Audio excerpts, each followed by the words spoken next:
This week on the Yoakum Strength podcast, we had the pleasure of speaking to Austin Nice, a strength coach out of the University of Cincinnati who I had the pleasure of meeting while I was a grad student at Pitt. Throughout the episode, we talk about Austin's pathway into being a D1 strength coach, the relationships and communication with sport coaches, being a good mentee, and the importance of being incredibly good at the basics. This is a great episode for anyone looking at a career in the strength and conditioning field, and as always, thanks for listening. Before we hit the intro music, I wanted to introduce to you guys the Yoakum Strength Insider. The Yoakum Strength Insider is our online training platform that takes all of the ideas that we talk about on this podcast and implements them into a program that is available to you at the touch of your fingers. Our goal with the Yoakum Strength Insider is to create better movers, to level up your life, and to move forward from where you are. We do this in a holistic fashion. Not only will you receive a program that has helped hundreds of people become better movers, you'll also receive access to our app that allows you to track everything, has video links for all exercises, and allows you to be in constant communication with a Yoakum Strength coach. Along with this, you'll get our 30-page PDF nutrition and lifestyle guidelines. That includes everything from what to eat, how much of it to eat, why we're eating it, meditation habits, and other lifestyle habits that we implement with our clients to really level up their lives. If you're interested in trying out one of these programs, use podcast 25 in the discount section right before you pay for 25% off your first program. Boom.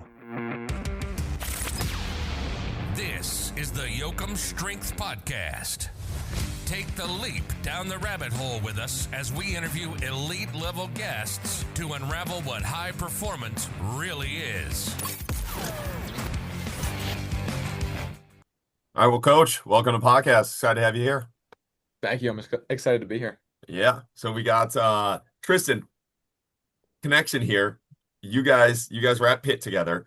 Austin, you were a fellow. Tristan, you were a grad student there. What was the first interaction? How did you guys officially okay, we could be friends. We could be boys here. You meet people in these classes and you're like, all right, you're not going to be it. What did you see him doing some crazy shit in the weight room, Tristan? And you're like, all right, I need to talk to this guy. What was happening? Nah, women's soccer game, sitting there, didn't really know anybody yet. I saw one person I'd kind of met, and he snuck me some food from the players' lounge when I was pretty hungry, and that was it. I think it was some sort of protein pumpkin spice bar. Oh, and that was you, Austin. Probably. That was you clutching up. Yeah, absolutely. We got the swipe access to that building. For the boys. Had to do it. It's open, so it's like, all right, well. That was a good time. Because that was early, right when I had started too. So I didn't know anyone either. So I had met Tristan. How long were you at the fellowship at Pitt? So I actually started as an intern in the summer. I think it was right after I not graduated, because it was part of my grad school thing. So it must have been June. So I would have started my internship in June, and then the fellowship, I got switched over because one of the other fellows got a job that was late July or early August. So I got that kind of promotion, I guess, to a fellow around then. And then I was there almost a full year. So I started at Cincinnati in June. Okay, so that's pretty dope. So both of you guys were kind of new to the environment there. Yeah, pretty much same time. Because Tristan was I don't know if you were placed with lacrosse yet. I don't know exactly how that worked, but I was assisting with lacrosse as a fellow. So that's kind of how we met, because he's around lift and if I would go to practice or whatever. But yeah, we kind of just hit it off, and he's always trying to teach me about biking and stuff, because I know nothing. So whenever I'd be doing my little cardio on the bike, and he's like, "What watts are you at?" I'm like, "I don't know, 200. I'm cooked, dude." And he's like, "Oh, that's nothing. I could do that for 3 hours." I'm like, "Are you a psychopath?" But yeah, so that's kind of how we met. And Tristan, just for people that don't know, you were doing a lot of the sports science stuff on the back end. Did you guys collaborate on that stuff, or was that pretty segregated?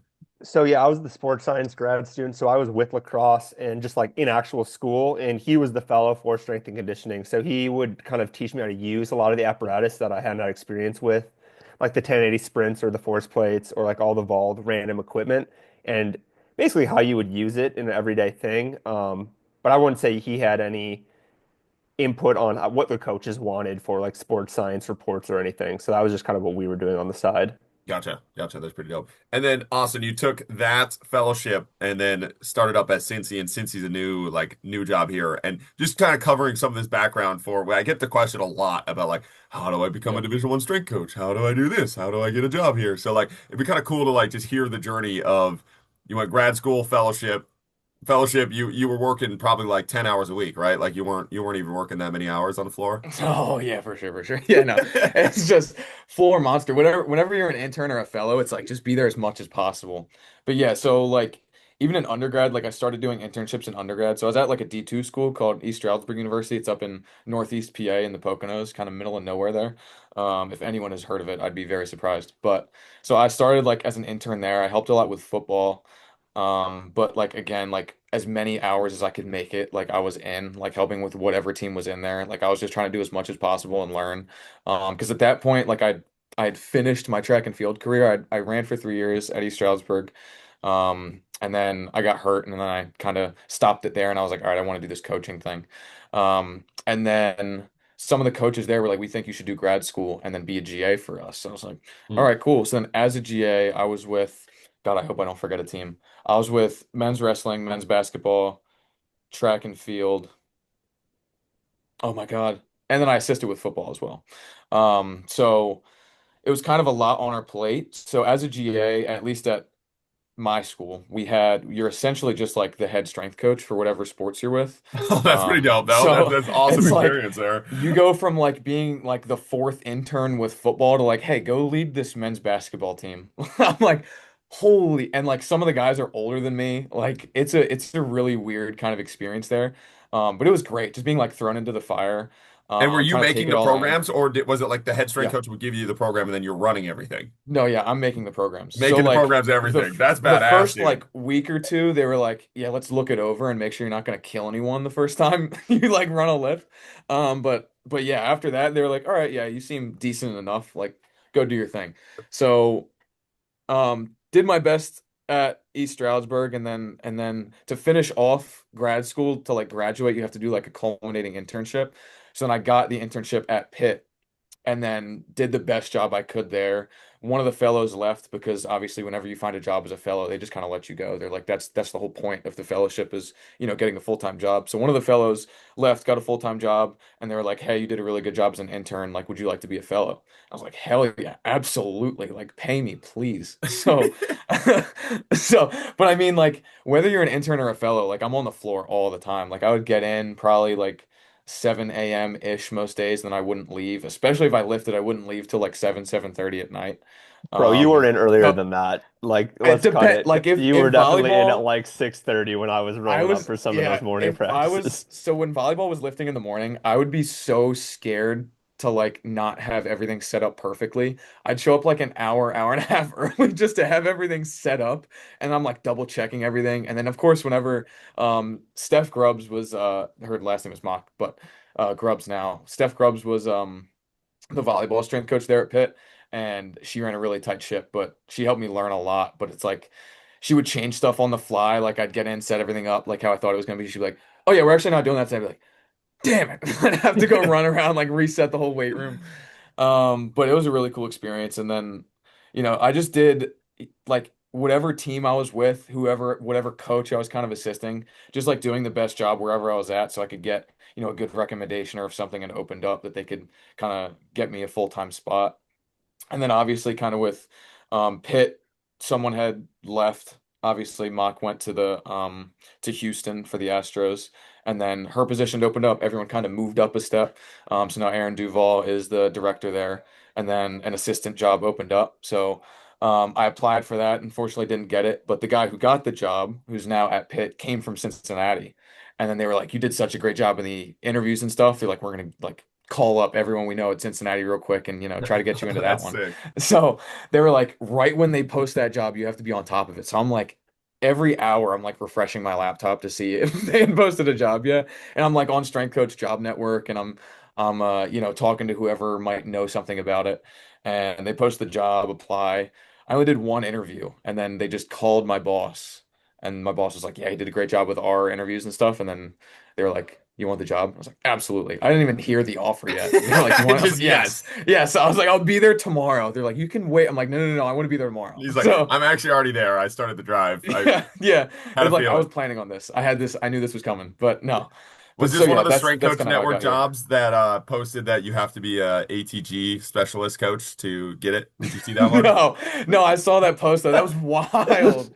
That was actually Bro, insane. wasn't that at some big ass Division I college too? Yeah. Yeah, it The was That like head some is big D1 basketball, and they're like, the you have head to be coach ATG the though. head coach is buddies with him, so you have to literally do it. head I coach was is like, buddies with what? Ben Patrick, so we have to run his program. That is wild, bro. How do Yeah. people reach this level? One But of my Starting friends like salary posted 20K. something. Yeah, one of my friends posted something. He's like, "This is crazy if that's the thing," and he like blew up on Twitter just talking trash. I'm like, "Uh-oh." But yeah, that was a crazy post. so I am interested because just a little deeper into you keep saying I was like doing everything I could, right, as an Yeah, intern. And like you were where your feet were and you did a good job where your feet were. Because I get this question. I just went on a whole rant on this on YouTube. This is why it's kind of fresh in my yeah, brain of like, what does being a good intern mean?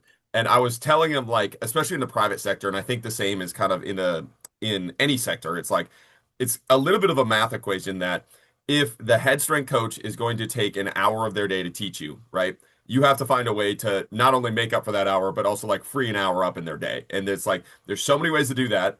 You can, like you were saying, set stuff up, like, but work with the athletes that are pains in the butt to work with. But like you have to free up the time. And I think a lot of interns, like they don't really realize that math equation and they're a little bit too butthurt that they're not getting paid. So then they like put in effort of not being paid, which sucks. Like, but it's the yeah, reality of our field right now that sometimes you're not going to get paid doing it. So like you might as well absolutely. do the best job there so that eventually you can get paid. But what does like doing a good job as an intern, what did that mean to you? What were the actual things you were doing? Because some of these interns are pretty lost, dude. Like some of them are just like, Yeah, hey, I'm like, like for I feel like guys like everybody on this podcast, this isn't like a circle jerk off here, but like it's just like if you see work, you do work. Like that's just kind of a thing yeah, that we're probably just naturally do. But I don't know. I see a lot of interns where it's like they don't really approach it that way, and then they get mad that the strength coach isn't spending more time with them or isn't like teaching them more. Like I get that a lot. It's like I went to this internship and they didn't teach me anything. It's like, okay, well, were you freeing up any space in that head coach's day for them to be able to teach you? Like if you're yeah, costing them time already and then you're not freeing up anything, like that strength coach has a family. That strength coach has like things they want to do and they're already working 80 hours and you're going to add 10 hours of workload a week onto them. Like what do you provide in value back? So like what was your approach to like make it a reciprocal relationship rather than just like a one-sided relationship and kind of getting mad about that because this has been a question. I don't know why. Maybe it's just internship season, but the last 3 weeks of the Q&As, somebody's asked that every single week. yeah. So I think it starts by just doing like the basic things right. So like whatever your basic intern duties are, like if you can't do those simple things right, they're not going to trust you with anything else, and then you're not going to learn and grow.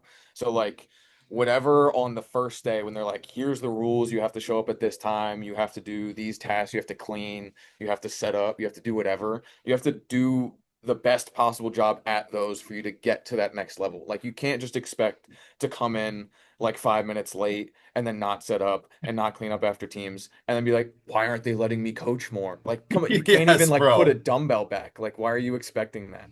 But so it's like doing all those little things well, but then on top of that, like whatever level you're at, trying to learn more and like push yourself to get to the next spot. Because you can't expect like coaches to drag you along. Like now that I'm a coach and like there's interns here, it's like you're right. There's not a lot of time in our day to like be able to do that unless you're freeing up time. So you have to be that person that's doing all those little things, but then going out of your way to learn outside of the internship and then trying to learn from the sessions that you're watching. Even if you're not like allowed to coach yet, it's like there's a lot of stuff that's going on that you can see. You can observe the way the coach is, even if you don't think the coach is doing a good job. It's like now you can learn what you don't want to do or how you don't want to be as a coach. Like you can learn either way from anyone. Like there's never going to be a person that you can't learn from, whether it's good or bad. Like because it's just experience, and experience over time just helps build that confidence. Dude, So it's like that's like once one of my you, favorite rants there too. It's like yeah, the I've learned the most probably from coaches that were the worst coaches I felt like personally. yeah, Like almost like it's like, oh, you don't learn like when you learn from people that you like or enjoy being around. It's a lot of I feel like is you like being around them just because it's like your own bias, it's the own thing. But when you work with a coach that isn't a very good coach or isn't a very good communicator or is like mean and aggressive at their athletes, that's really what I picked up on like almost the most of like, oh, I do not want to be, I know what the athletes are thinking. Like, especially being an athlete when you're an athlete yourself too, when you're going through it. Like when you had a coach that you didn't like, you're like, what don't I like about that? I think that's one of the most powerful like education tools as a coach to be like, I don't want to do that. And then the funny thing is, like, so many coaches will have bad coaches like that, and then they just kind of continue on the journey of being that same exact coach because now it's their time to like step in the shoes. Like, that's so Right. stupid. Like, you could have learned Yeah. what that at like what those athletes are taking from that coach, which is not very much because that coach isn't a very good communicator, and you can flip that on its head and become a good communicator, learning from a bad communicator. Yeah, exactly. So it's like whatever wherever you're at, just try to learn. And you don't have to like expect like I was blessed at Pitt, they had like an internship curriculum and a fellowship curriculum where they are like they have set dates where they're teaching and it's like this is what we're learning this week, this is what we're learning next week, this is what we expect you to know, that type of stuff. But like if you're at a place that doesn't have that, like go out of your way to like ask thoughtful questions. Like what if you're seeing stuff that you don't understand, like ask questions about it. Like try to learn from what they're doing. Like you don't have to have set times where you're sitting down with someone and they're like teaching at you for an hour. Like you can have a conversation and learn from someone.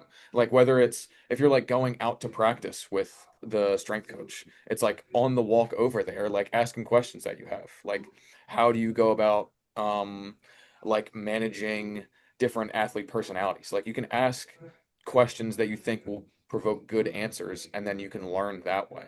And then if you start like learning from them that way, then you know how they want you to be because they're going to give you all the answers that they're going to give you how they want you to be. Like if you're asking them questions, they're going to tell you exactly what they want you to do. And then if you're doing everything right, eventually, like I got to the point where like they let me have like the throws group for a little bit and they let me have like one-off athletes here and there, whether it was like return to play or if they were um just lifting separately from the team and they'd be like, here, you can have this athlete for like right out of training block form and like they're yours, like go coach them.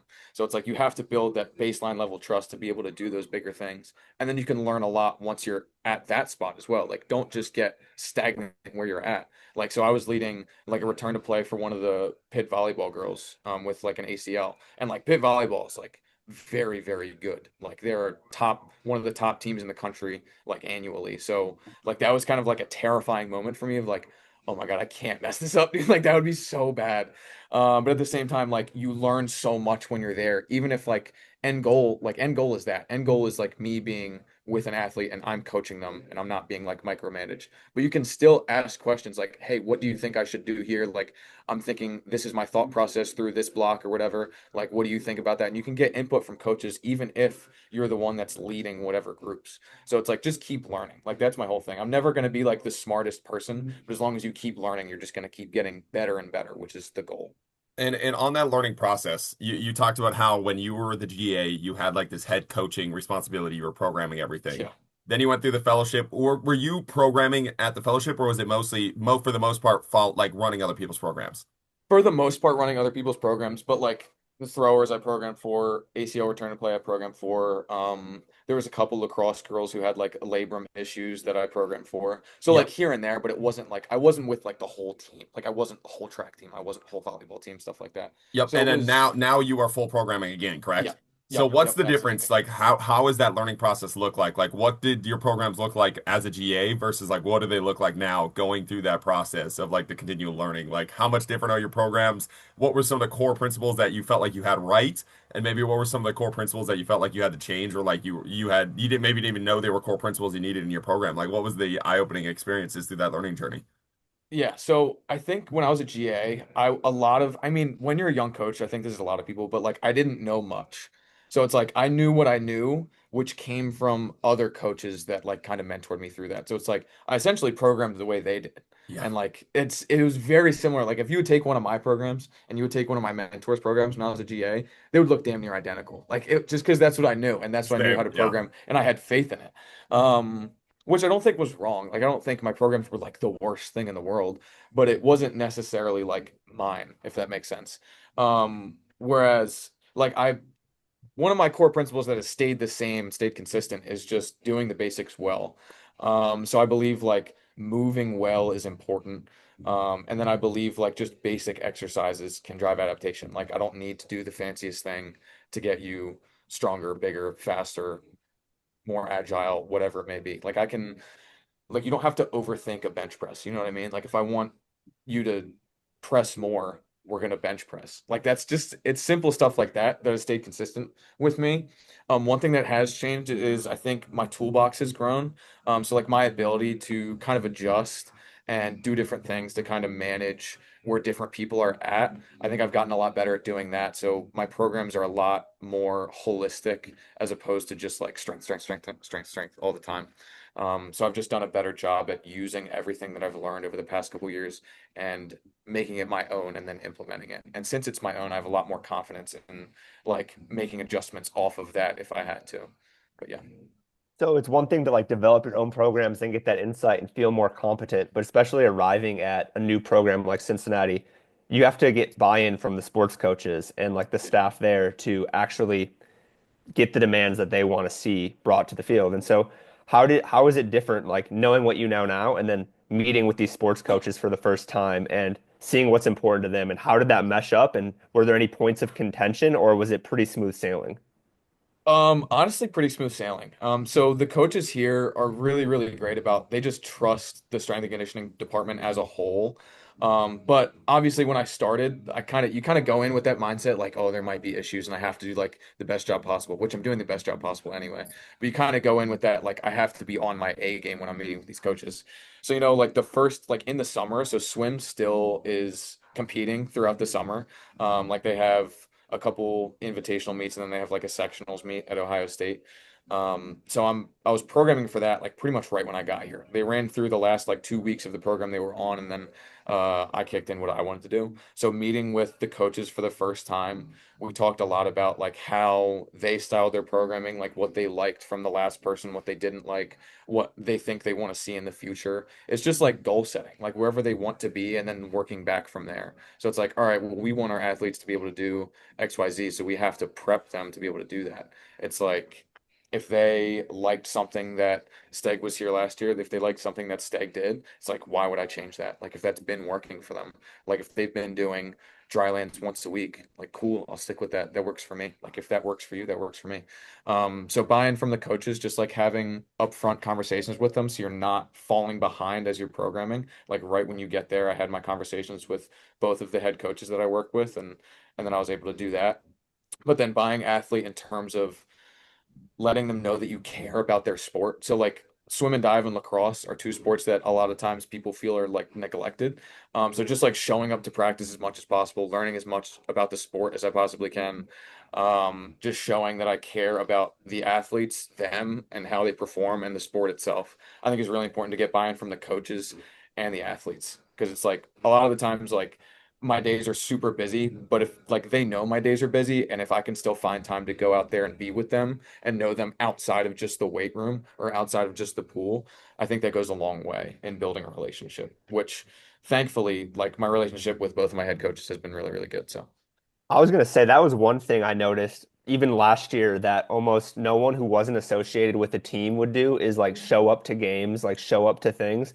And it really showed its face when you were applying to jobs that like legitimate members of the lacrosse team got super excited when you got hired at another school. Like they were rooting for you to actually like going from a fellow to a full-time strength coach. And I think that's when you can kind of know that you've done a good job is when the players that you're coaching or the people that you're working with are just beyond excited and rooting for you to like take that next step, even if it knows that you're not going to be there to help them. That was just something yeah. pretty cool to see. That was one of the coolest moments for me because like obviously it's kind of tough leaving that spot because like I loved all the athletes, all the coaches, like all you guys.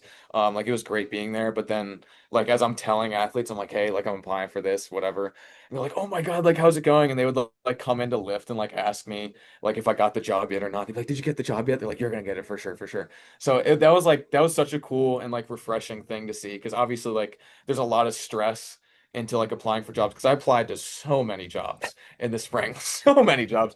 So many like no calls, so many like one interviews and then You're not done. buddies with Ben So Patrick, dude. yeah, yeah, I got a ATG. Maybe I would have had that one. But that was really cool that like the athletes were so supportive of me. But yeah, I think you're right that it shows that I care and it shows when they're kind of rooting for me in that way.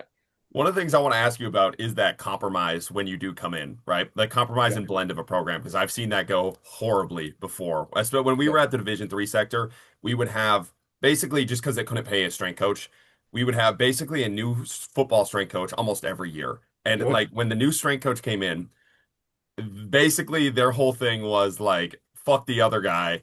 I'm going like our new program. So like it would be like our first year was all like Olympic lifts. Then next year the guy was so anti-Olympic lifts because and Got it. whatever, like because he wants to like make his stamp as like his own individual strength coach. And it's like you kind of saw the ego, and then like the year after was completely different, the year after was completely different. And you kind of saw the ego like slow down the actual program because there was so much turnover. There was going to continue to be so much turnover, and every coach wanted to be like, no, this is the way to do it. How did you like actively go about, okay, these are my principles? Because you don't want to just throw out. It's not like you get Yeah. there and be like, okay, we're just going to continue. Like part of it is like I do have principles that do matter, I think. Regardless of if they do or not, like that's part of having belief in your program and belief in your skill sets. And also being like, okay, but also you told me these things work. Like you told me you enjoyed this part of it.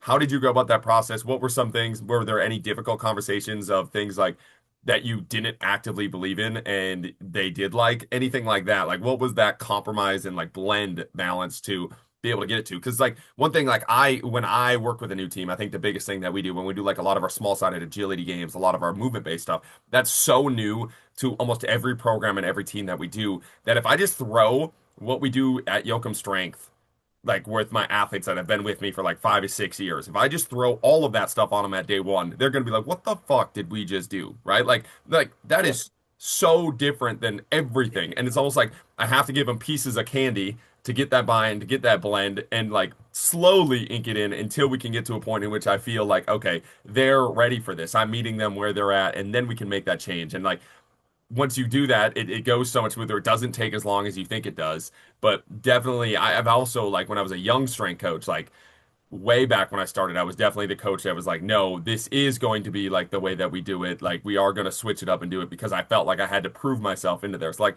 what was that kind of process like of you blending and keeping your principles while like still doing things that maybe you don't fully believe in, like that type of thing?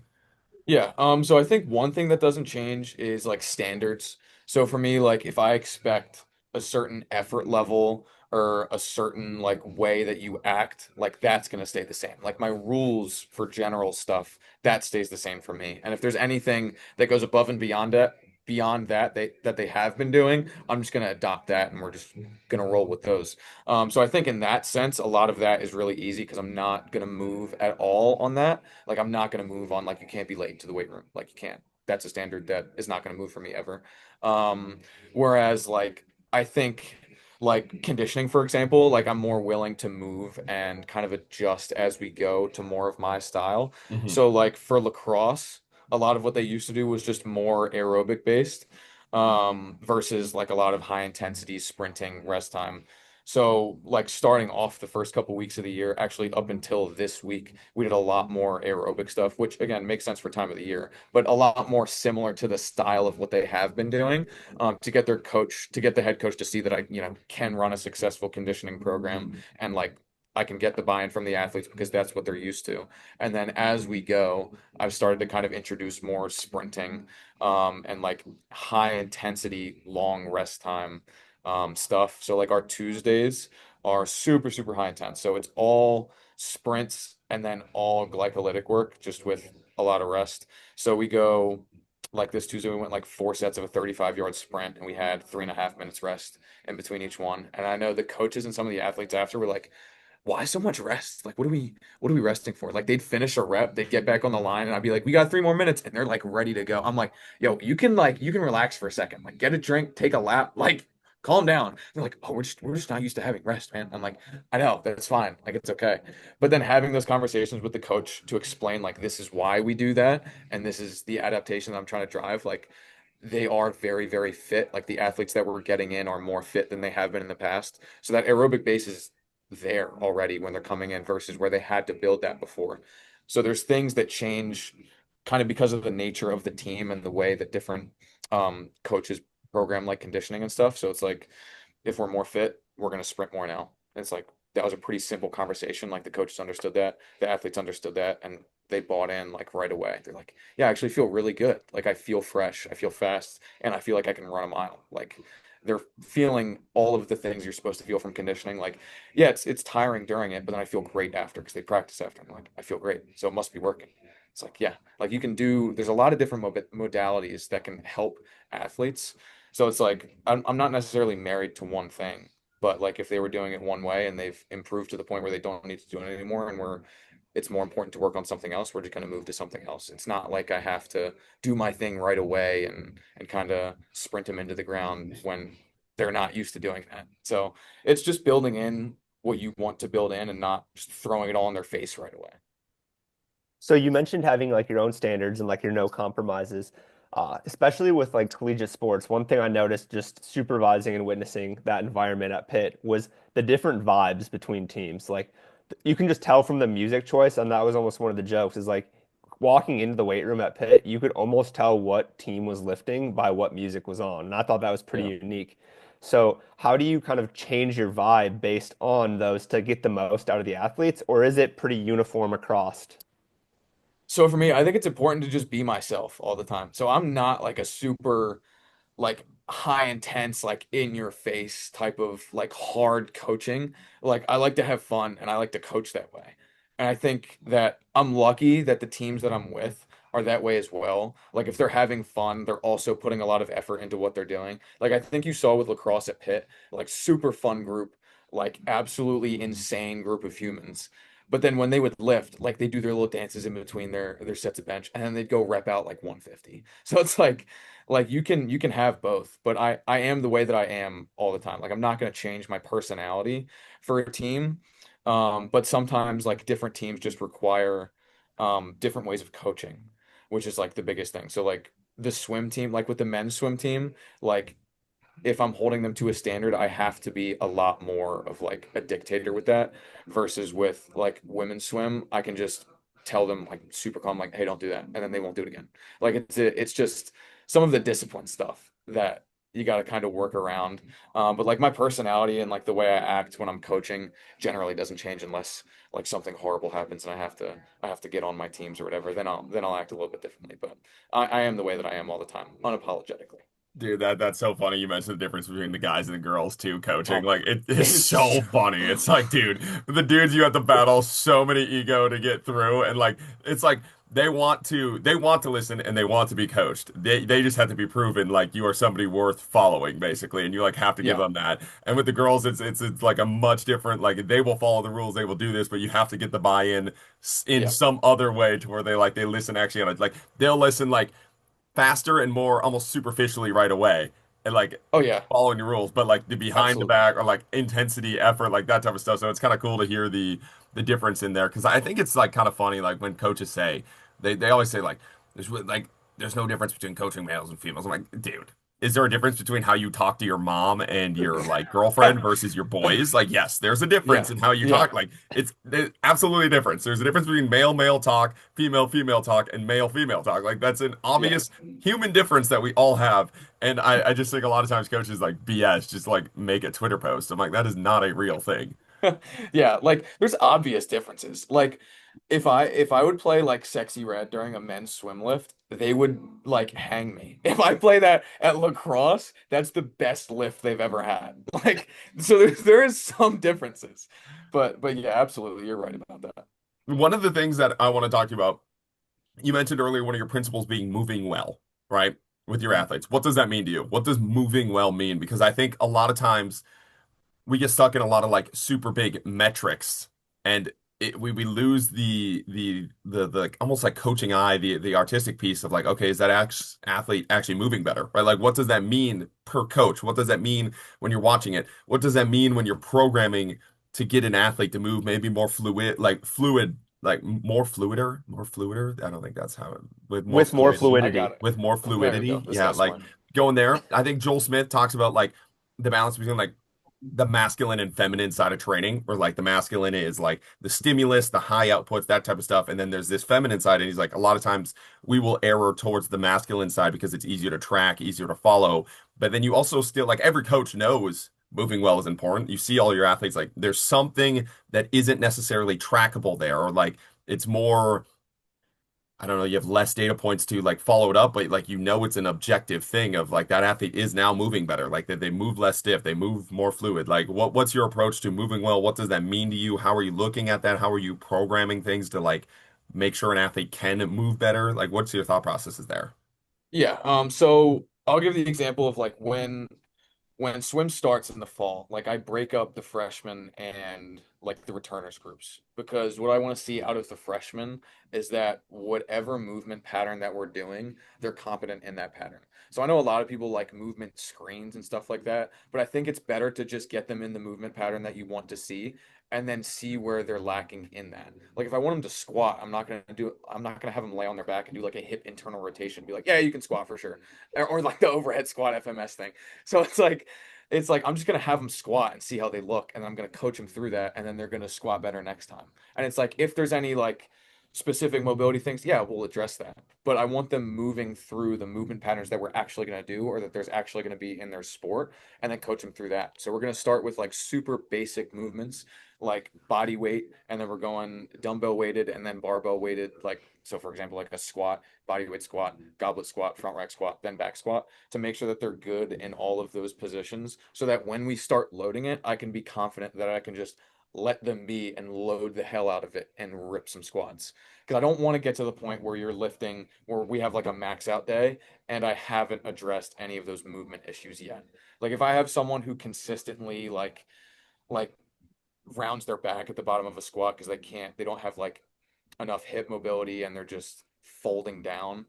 If I don't notice that until they get to like their max outs and then their back hurts and they go to their coach, they go to the AT about it, and that comes back on me, I'm so screwed. So making them move well before we get to that point and then having faith that we can just load the hell out of it after. So like for swim, I think it's really important, weirdly enough, for them to move a lot better as they go throughout their years because that's a sport where like if they're in the weight room, they look like fish out of water. But I think part of the benefit to doing like difficult things, so like we do cleans, we do full cleans, we do power cleans, we do snatches. Doing those things well not only helps them get stronger and more powerful, but it helps them move better and understand where their body is in space. And I think in any sport like that is beneficial. So doing things that challenge movement and then coaching them through that to improve it, I think is really helpful because then you can load it anyway. Like you can still load it and get good movement quality. You don't have to have one or the other. And when you're working with somebody, so like that's you master the basic principles of an athlete. They can bench, they can squat, they can clean decently. Like what's your next progression to challenge these movement progressions, to challenge like continue to make them a better mover if you get past the like they move decent in these controlled environments type thing. Like and maybe swim is a little different, but like do you have like okay, that athlete, like we're moving well in all the basic things. We need to challenge in some sort of other fashion to continue to grow that like skill development piece or the fluidity piece. Like, do you have anything where it's past the freshman and the basic barbell lifts?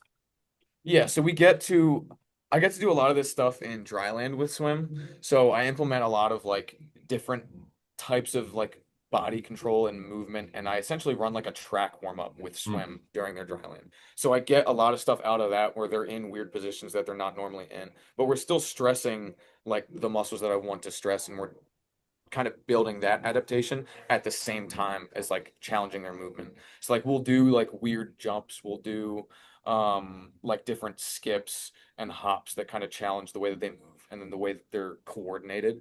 Um but it is difficult to make it as free as kind of you'll see in like a sport performance setting. Like I know you have a lot of just like open games or like small-sided games that you're able to do, but just in the setting and the space that we have, it's hard to do a lot of those like game style movement things. Um, Or with but swimmers with that like have never touched a ball in their lives, do yeah, you? oh my God. Yeah. Dude, I had them do like a race one time where they're like holding a med ball and the med ball has to be touching their chin so they can't see below them. And I set like a bunch of hurdles up and I'm like, you got to get over the hurdle any way you can, get around the thing and then turn and sprint back. And oh, it looks so ugly. I'm watching, That's kind of a sick drill though. I'm I like, like that I'm one. like, dude, if someone rolls an ankle, I am screwed. But like it's stuff like that where like I can make that a little bit fun, but it has to be like within the confines of just what I have available. With lacrosse, what I'm starting to implement is a lot more like mirrored stuff and like kind of 1v1 style drills, but it just has to be something to where like I don't have to coach too much of it. Like I can just be like, hey, partner, mirror them, switch on my whistle or whatever, and then we can go. But they get a lot more freedom of movement out of that versus me doing like a bow tie, change of direction drill, if that makes sense. So I try to challenge as much as I can. It's just right now I'm trying to get like the basic stuff down before I get to that point, and then we'll kind of see where they're at and challenge them there. So in the weight room, improving metrics, and this is one thing Austin has always talked about, is some athletes they find their home in the weight room, and so they maybe not be as skilled on the field or in their sport, and so they find home in the weight room. Do you have talks with like the coaches because you guys have a pretty good relationship of like, hey, some of my best performers in the weight room, and this might not be the case, might be the worst performers on the field, and maybe that they just need to get a little bit more skill work and a little bit less time focusing on their outputs? Are those ever conversations that you have, or vice versa? Like, hey, we have some incredible skill players, but when they do their testing battery, they're in the bottom third every time. And so maybe we can focus a little bit more on just improving those outputs. And as Austin always says, going from shit to okay is a lot easier than going from good to great. Yeah, absolutely. I will say with the teams that I have right now, there are more people that are lacking in the weight room that are very, very skilled, Hmm. versus the other way around. Especially with like a swim. This is kind of the case where you get with some like swim teams or track where it's just purely an output based sport. It's like when your time goes down, you are better. So like when you can put out more force, you are better in your sport. So like my strongest swimmer can on the women's team can bench 185 pounds, and she's the fourth best breaststroker in the country. Like it's just like strongest in the weight room, best on the team. Like so, there's for swim at least a direct correlation there, and then there's a lot of swimmers who might be technically good in the water, but they're not strong enough to be able to pull hard enough. So with those people, we do implement a little bit of like, so like we have a pull-up camp for people who can't on the women's team who can't do 4 pull-ups. We have a pull-up camp because that's just a super important piece for a swimmer because all swimming is just pulling. So if you're not strong in pull-ups, you're not going to be strong in the water. So we have a pull-up camp. Anyone who can't do 4 pull-ups, they do like max eccentrics and then they do AMRAPs on lat pull down, and we're just smoking them. But the swim coaches love it because it's like, yeah, they're dead in practice now, but once they go from 2 to 6 pull-ups, like that's going to be a huge improvement when they're going in the pool versus like our best women swimmers who can get like 11 or more pull-ups. Like I don't have to have them doing all the AMRAP stuff. Like they just have to get better in the pool because they're strong where they're at and we're gonna keep getting stronger. But I don't have to like hammer them in the weight room to the point where they're just gassed and they can't do any skill stuff in the pool. That's a So sick little it's a KPI is weird the pull-ups gaming. for swimming. I like Oh that one. yeah, it's great, dude. It's great. I love it. And they get after it with the pull-ups. They're dogs. Like the guys, I had a guy get like 26 pull-ups and they go like strict too, like dead hang to chin above the ball. It's oh my With God, they're their so much long fun. ass arms too, because they're Yeah, swimmers. dude. They have to like tuck their knees up because their feet are hitting the ground. I got like a couple 6'6" guys. Oh, it's a sight. It's just a bunch of dogs in there. That's kind of Yeah. sick. With the swimmers and you're working with a lot of obviously like we just talked to Welty about hockey guys and groins.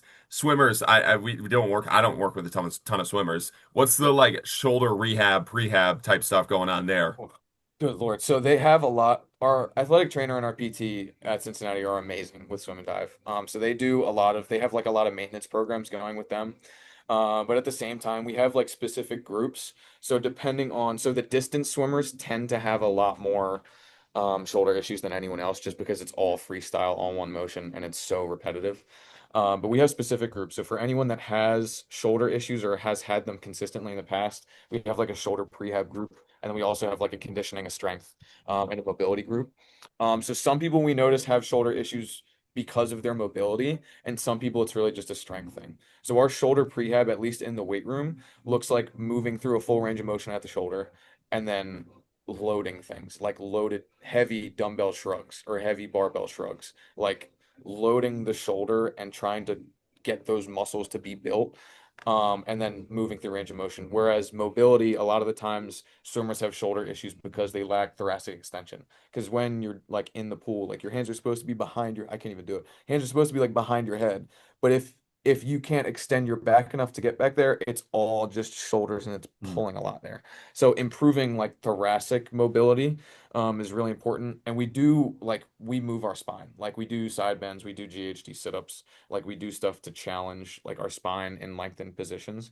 But then we do like isolated mobility for people who need extra. So like our super strong women's swimmer who benches 185, like she needs more mobility. Like she doesn't necessarily need to get stronger. So we do a lot of mobility work with her so she doesn't come along a shoulder injury in the future if she keeps going down that path of like a lack of mobility.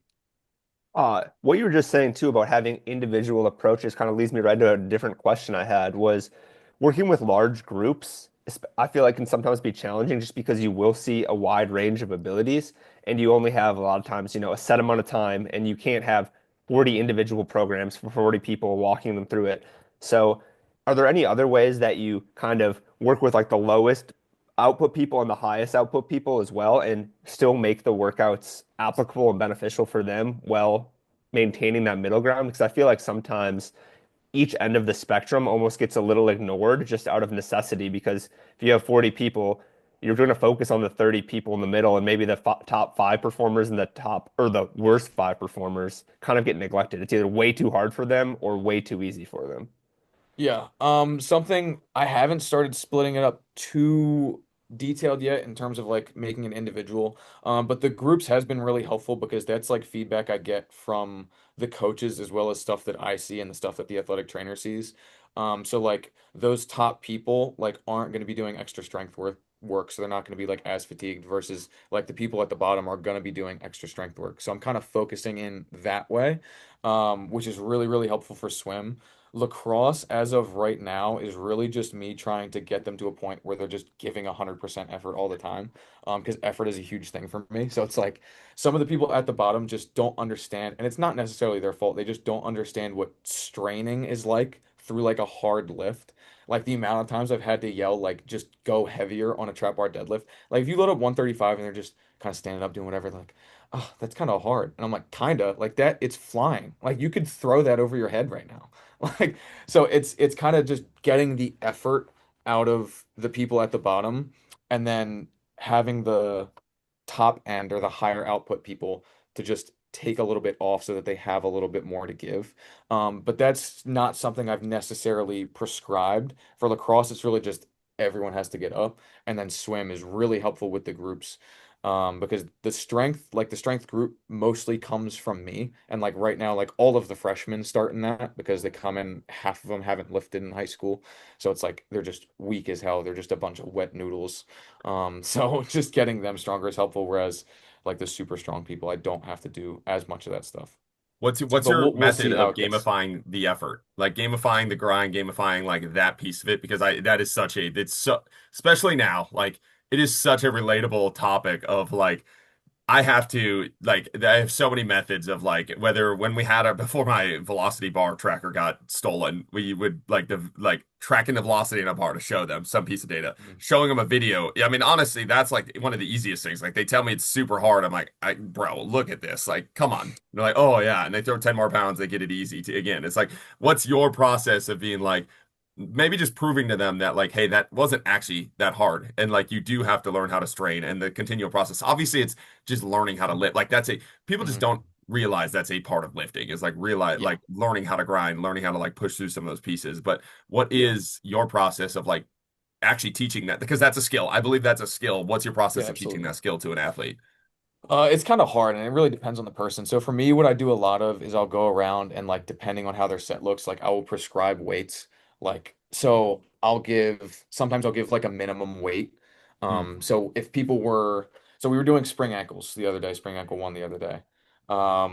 And like everyone was just doing a body weight and just kind of hanging out for like 20 seconds. So then I gave like a minimum. I'm like, all right, you have to do this weight. And if you are on, so it's pretty much set up how weakest people are on rack one, strongest people all the way down at the end they just kind of self-organize that way, which is great.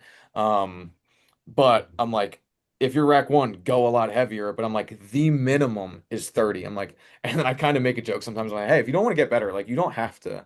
Like, I'm not making you do anything, but you have to do at least this. And then anything above that is you just getting better. Like it's not gonna holding 5 extra pounds isn't gonna smoke you at practice. Like that's not gonna be what kills you. like kind of having to build that trust in, because unfortunately they lift before practice. So part of that is just them not wanting to be dead. But just kind of convincing them, and over time, like as they lift and they're like, oh yeah, I can still go at practice. Like, oh yeah, you did tell me to go 30 pounds heavier, and like I'm still okay. And I feel better actually. So it's just something over time. It's like a slow cooked thing. But thankfully, like the coaches as well, the sport coaches back me up a lot on like the effort thing, because they expect the same thing in practice. And it's like that is something that they will ask me, like, hey, how's the effort from whoever person in the weight room, or how is their effort in conditioning? And they see some of that stuff when they're down there as well. So it's like that plays a part in who's going to play and not play. So like that will have a direct effect on, if you're not giving effort with me, like you're not going to see playing time on the field. And that's not coming from me. That's coming from the sport coach. So that's something that's been really helpful, because I don't have to convince them of anything. Like it's coming from the top to the where they know they have to put in the work. So Yeah, that they've was, they've I done a think that pretty was one of the solid best things job about so far. our football strength program is their whole thing was that we will never punish you for not trying. Your punishment is you won't play. And I was Yeah, like, exactly. Like and you just like won't we be as never had good. any conditionings after like messing up a play or doing something wrong. It was just like the worst punishment. And I actually really love this thought process, because it's like when you hit, their whole thing was like, and they talked about this with the athletes openly. It's like, if we give you a punishment, let's say you fuck something up, you show up late to the weight room, you don't try in the weight room, then we have you run for that. Like that's your punishment. Then you think, okay, I paid the due of like not showing up was my running. Yeah. And he's like, that's not it. Like the due of you not showing up is you don't play, which is way harder for an athlete to swallow Oh than yeah. going to go run 10 flies or 10 100-meter shuttles. Yeah, exactly. Because that's something we emphasize in conditioning a lot. It's like, hey, if you're not conditioned, you're just not going to go on the field. Like, if you're the slowest person, there's no way you're playing. Like, we're in the Big 12. You think you're going to go to Florida and outrun any of, no, like, you're not playing. So you just have to be intrinsically motivated and want to get better for yourself. Because, like, I can't drag you along and make you run faster. I can't, like, put weight on the bar for you and do the rep for you. Like, it has to come from you, but it does have an effect, and they know that. Yeah, that's awesome. One of the things that we talked with Welty about yesterday was doing sprint times for his hockey athletes and trying to compare and get buy-in for people sprinting that are doing it on land, and they're like, why am I doing this? Like I never sprint on land, like I'm on ice. Like that type of philosophy. Do you have this ever have that same issue with swimming, and like how do you have them understand, like, just because you're not in the pool, like these things still matter, the stimulus still matters, like it's still going to help you in the pool. Like, do you have any correlations with any of the data points of like the fastest sprinters or the fastest in the pool? I like the pull-up data, like that's a sweet one too, where it's like Yeah. the strongest person here is strongest there, so then it gets that buy-in for some of that stuff. But how do you deal with the thought process with the culture of it, like we're in a pool versus we're on land, we're on ice versus we're on land? Yeah, I think surprisingly for me, actually coming into Cincinnati, they said that Dryland was one of the things that helped them most in the pool. So like doing stuff like the conditioning outside helped them a lot. They're like, yeah, like I feel more in shape, like I feel more athletic, and they think it carries over the pool. So like I didn't really have to convince them of anything. Like the last strength coach Stag did like a great job with whether that came from him or whether that came from the sport coach or whether that's just their own opinion. But they kind of came in with that mindset. But I actually do sprint the swimmers as well. I don't time them just because we don't have enough gates and there's 50 of them at one time and one of me. Well, So that would be a little tough. But we do race in the weight room. So like we have enough space to where we do like 15-yard races.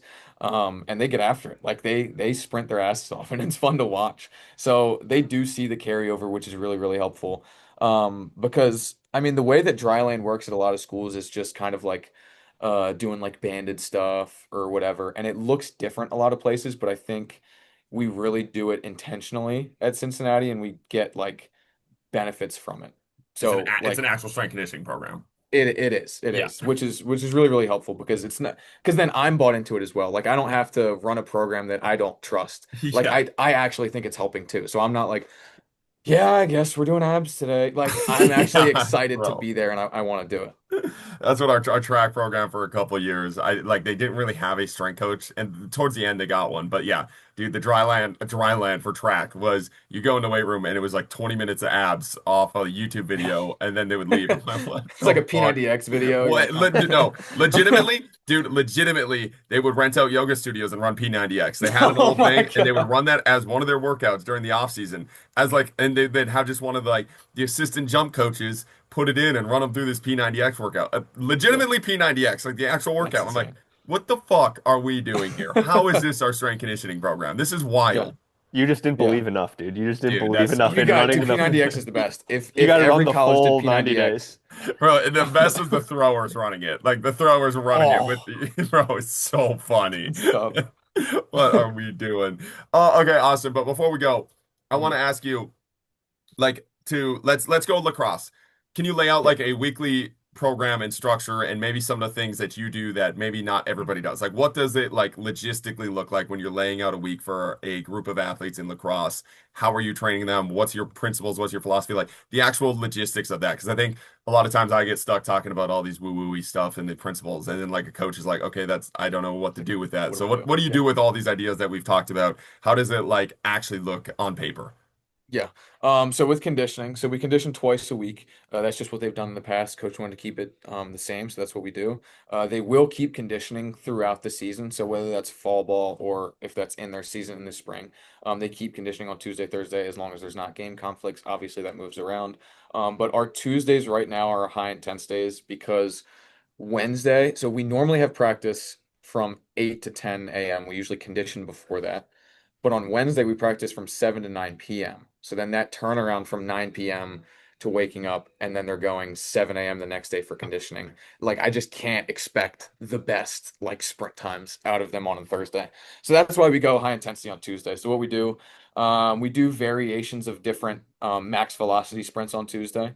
And I try not to keep it, I try to keep it under 150 yards ish, just so I can keep that output high. And then they are going to be practicing after. And that day, the coach does a really good job of kind of matching days with me. So we're not kind of, so it's not like we're always having max velocity, max velocity, max velocity. They split it up very well to where they have kind of gaps and like they're doing change of direction or small sided stuff this day. They're doing longer full field stuff this day. So it's broken up really nicely there. And that comes from the sport coaches. But then after their sprints on Tuesday, they will do glycolytic stuff. So we have like this Tuesday, they did 2 sets of 3 at just 20 seconds all out, 2 minutes rest in between reps, and then 8 minutes rest in between sets. Just I set up like a track around the turf, and when they showed up, they were like, "Is that a track? Did he make a track around the turf? Are we just running? Are we running like a track workout right now?" Which is hilarious. But yes, they're just 20 seconds all out. I split them up into groups. And they're just basically trying to chase each other down, which is fun to watch because I can yell, "Don't get caught." So that's what our Tuesdays looks like. Our Thursdays is our longer days. So we still sprint. Every day we condition, we'll sprint. But on Thursdays we do more accelerations. So in lacrosse, it's really important to know how to accelerate from a dead stop because they're free positions. They're starting like in a true 2 point stance. So I will coach the 2 point stance. And then we'll do 20-yard sprints, a couple of them, and then I just match 10 yards to a minute of rest generally is how I do it, unless I'm short on time. Um, but so we'll start with accelerations, then we'll do change of direction, usually like a 1 to 4 work to rest ratio, just because we'll split them up in enough groups to where like once one person goes, next person goes, and I can just run them through that way. And then after that, the bulk of our work is so I do a lot of stuff based off their max aerobic speed. So we test mile, yo-yo, and 300 shuttles, but I get their max aerobic speed from their mile, and then I use that to put them in 3 different groups. And then we go, right now we're doing active short intervals. So we're going 30 seconds on, 30 seconds active rest. So they'll go down and back in 30, and then they'll go back down in the next 30 seconds. So it's half of whatever your work was. Um, so that's what our conditioning looks like. There, I have like a template that sets up like all the groups and stuff for me, so I don't have to be on my laptop for like 3 hours staring at groups. And then lift wise, so we'll Olympic lift, but we'll only do cleans generally. We'll do dumbbell variations of other Olympic lifts. So we'll do like dumbbell snatches or push jerks, push presses, stuff like that. Our Monday is our squatting day. So I don't bilaterally squat. All my squatting is unilateral. So we'll still load it. Like I don't see a point in not loading unilateral squats. And I think there's a big benefit to that. So right now we're doing split squats. We're doing barbell split squats as like our main thing. We're doing cleans before it, barbell split squats, and then we're going accessories down. The rest of it, Wednesdays, we're doing um, benching is our big thing on Wednesdays, and then that's not quite, or that's a little bit more intense because it's in the afternoon. They tend to come in more fresh. And then our Fridays is a little bit shorter of a day. But what we do our big trap bar day that day. So today, I got on them a little bit about loading their weight up. But Fresh in the mind. yeah, but yeah, we'll trap bar on Friday, and then our accessories. Something that I like a lot for lacrosse is trying to create hip shoulder separation because in their shots, it's very much like baseball to where like they have to get torque through their hips and in their spine to be able to shoot harder, which is one of the only things in lacrosse that I can kind of directly affect in the weight room. Like we can directly Are you ever train measuring like that quality of shot that speed and movement. stuff like that? They will measure shot speed as kind of like one-off things here and there. So they have Yep. like competitions where they'll just go in and rip a shot as hard as they can. I think we have a girl that shoots around 80 miles an hour. I think the best lacrosse players, I think like Charlotte North is like over 90. So they can get up there with that. But Yeah. we do like a lot of med ball variations, a lot of cable stuff. And we'll switch up like so how we were talking about like different movements. Like we'll switch up the movements a lot so that they're exposed to a lot of different things because in lacrosse, like they're not same throwing motion every time, whereas like a baseball pitcher might be the same motion. Like they will shoot from both sides. They'll shoot from different angles, so we have to be able to train that in the weight room, getting different angles, different ranges of motion. So I think that's really important. We have something that moves rotationally in there every day. Hell yeah, dude. And any like contact prep type stuff for all of the like running into each other that do in lacrosse? We don't do a lot of that in the weight room. The most important thing for me with that is just benching more, Yeah. because the defenders are really just right here. So if they bench more, they're going to be better at that, and our defenders can bench a lot of weight. But they do plenty of that at practice, in my opinion. For my time is better spent somewhere else, and they do a good job of coaching that at practice and getting a lot of that in, whether that's in individuals, and they do a lot of full contact stuff as well. And what's the rest of that bench day look like? Is it just bench and then we're going straight into like rotation and stuff, Let or are me you see. Off picking? the top of my head, I have it right here. Um, So they go bench and then band pull apart is just like a whatever. They have Nordics is their other big thing on Wednesdays. The way I coach, actually, I want to get into this because the way I coach Nordics, I like the full range of motion because like the mechanism of straining a hamstring is at full length. So if you're only training Nordics at like the top half, like you're not getting the adaptation that where you think the injury is going to be anyway. So you might as well. So we band whoever can't get the full range of motion. We have a band setup that we like. So we do that. And then at the end, we do our like spine rotation on that day. The other 2 days, so on Monday and Friday, we do that in the beginning as part of like an A block. We either do like med ball stuff on Monday, so different variations of med ball rotational stuff, and then on Friday we'll do different variations of like cable stuff, so like loading it heavier. And then any jumps, anything like that you're working with them? We do plyos out on the field Okay. every day. So like when I'm That's warming that's up, part of that sprint warm up you were talking about, kind of. yep, Yep. yep. So every day they warm up for practice with me and I'll do like 2 rounds of whatever plyos it is for that day. So if it's like a shorter, more change of direction day, we'll do more lateral and like angled stuff. If it's like a max velocity day, we'll do a lot more like forward or upright stuff. But yeah, we switch a lot of the pogos up. We progress from week to week. But it just can't be it's kind of like a microdosed approach. Since Yeah. we do jump every day, we don't do like a massive amount on one single day, but it stacks up a lot over time. So they're not getting like too fatigued from it, but they're still getting the adaptation. And I really try to coach the intent on that because I think sometimes with the warm up, you can kind of get lost in just going through the motions.